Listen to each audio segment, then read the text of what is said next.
Good day. My name is Walter Leal. I'm a professor at the Hamburg University of Applied Sciences here in Germany. It is my pleasure to contribute to your roundtable, and I want to thank very much Martin Perry for the opportunity to be with you today. It is regrettable that I can't be today in New Zealand in person.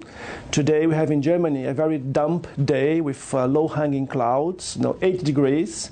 So I'd love to be with you here today, but it's not possible. So I have to be content in speaking to you via this video cast.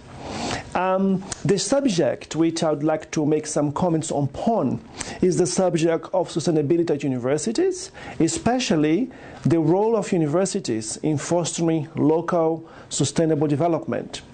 We all know that universities can play a key role in terms of fostering sustainability, particularly at the local level, and we all know that we should go beyond the usual logo, thinking globally and act locally, and really act at the local level. All universities in the world, no matter if they are University of Technical Sciences, University of Agriculture, or normal traditional universities, they have a great body of knowledge and know-how available which should be put to use to the advantage of local communities. If they do so, they'll be also strengthening their position and also attracting new students. There have been, over the years, a number of declarations, of action plans, of agreements which universities have signed, which commit them towards sustainability. It is a common feature of these agreements that they all have a commitment towards work at the global level, but few of those commitments actually emphasize the need to work with local communities. That's a deficiency which I think we shall address. Let me give you some examples of some of the practical actions going on the ground right now, which can illustrate how effective this work can be. One example is from Yale University, in New Haven, in Connecticut, in the US.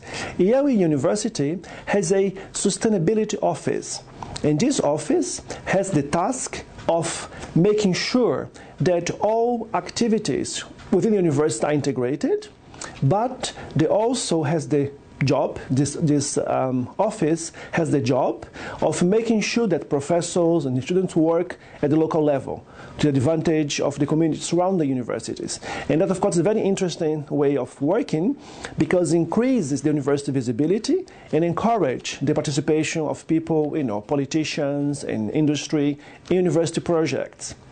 A second example of how useful this approach can be is taken from the Earth Institute. Again, one of the world's leading sustainability centers that's also based at Columbia University in New York. And the Earth Institute, or Earth Center as some of them call, has a particular aim of fostering community-based development using university staff, both within New York City and New York State region, but also internationally. Not far away from here, from Hamburg, about 30 miles down the road, we have the University of Lunenburg, which has a particular profile because it's probably one of the few universities in the world which has a whole faculty of sustainability, which means that the whole staff of that faculty has one common topic, namely sustainable development. And that gives a sense of direction because it allows university staff to work together and reach synergies. At Lunenburg University, students are also required to, during their first year, take a course on sustainable development. That's a course which is mandatory, so all students have to take it, which makes sure that this new generation of professionals knows what sustainability means to them and know how important this particular matter is. A third example I'd like to give is from our own university, the Hamburg University of Applied Sciences. We have established at this university about just over 4 years ago a Research and Transfer Center Life Sciences. What does it mean? It means that we not only do research about sustainability, but also by means of project transfer this know-how to different sectors of society. We run, for example, projects looking at sustainable waste management, projects looking at sustainable water use, projects looking at renewable energy. So the idea is that you can inculcate sustainability principles into real projects so that they can yield concrete results.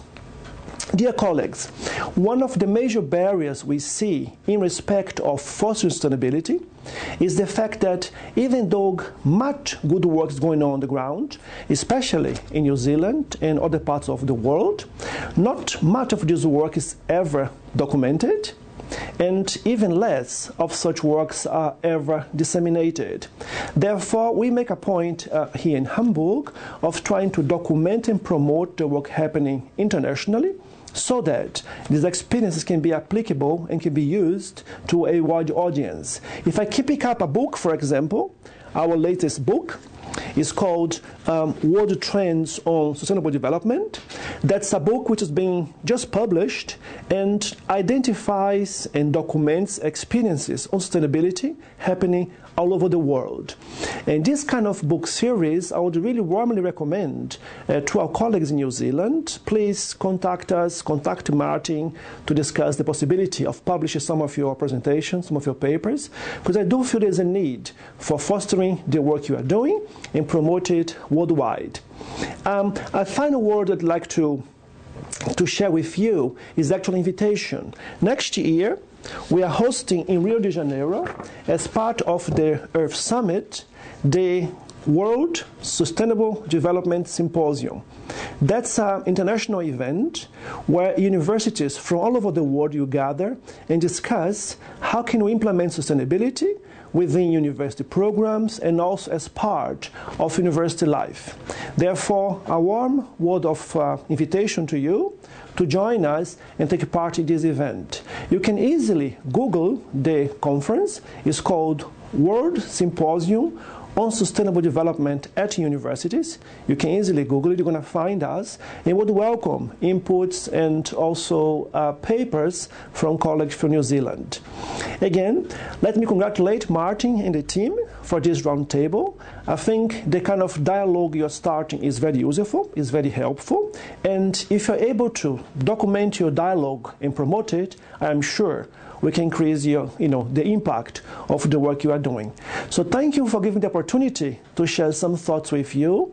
I sent to Martin a PowerPoint presentation, so some of the thoughts I just briefly shared with you can be found in this presentation, and I wish you a great event. Thank you for the opportunity, and have a great time during your roundtable. Thank you.